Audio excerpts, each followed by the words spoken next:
আসসালামু আলাইকুম সুপ্রিয় শিক্ষার্থী বন্ধুরা। আজকে আমরা বাস্তব সংখ্যা থেকে ভগ্নাংশ সংখ্যা সম্পর্কে জানব। ভগ্নাংশ সংখ্যাকে ইংরেজিতে বলা হয় ফ্র্যাকশনাল নাম্বার।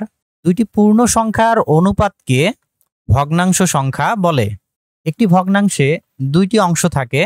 অনুপাতের উপরের অংশটিকে বা উপরের পূর্ণ সংখ্যাকে লব বলা হয় এবং নিচের অংশটিকে বা পূর্ণ সংখ্যাকে হর বলা হয়।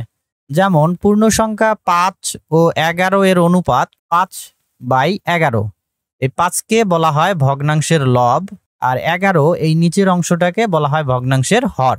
পাঠ্য বইয়ের আলোকে সংজ্ঞা হলো p/q আকারের কোনো সংখ্যাকে সাধারণ ভগ্নাংশ সংখ্যা বা সংক্ষেপে ভগ্নাংশ বলা হয়, যেখানে q=0, q=1 এবং q দ্বারা p নিঃশেষে বিভাজ্য নয়। এখানে p বলতে লব আর q বলতে হর বোঝানো হয়েছে। হরে 0 এবং 1 হওয়া যাবে না, অর্থাৎ নিচে 0 অথবা 1 হওয়া যাবে না। যেমন ভগ্নাংশ এখানে দেওয়া আছে 1/2, 3/2, -5/3, 4/6 ইত্যাদি সাধারণ ভগ্নাংশ সংখ্যা। p আর q পূর্ণ সংখ্যা হতে হবে এবং q এর মান 0 এবং 1 হওয়া যাবে না।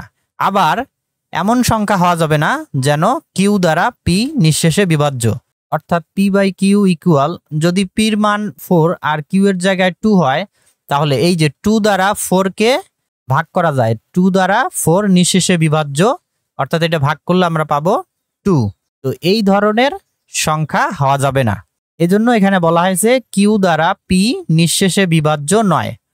আশা করি ভগ্নাংশ সংখ্যা সম্পর্কে ধারণা পেয়েছো। পরবর্তী ভিডিও দেখার আমন্ত্রণ জানিয়ে এখানেই শেষ করছি। আল্লাহ হাফেজ।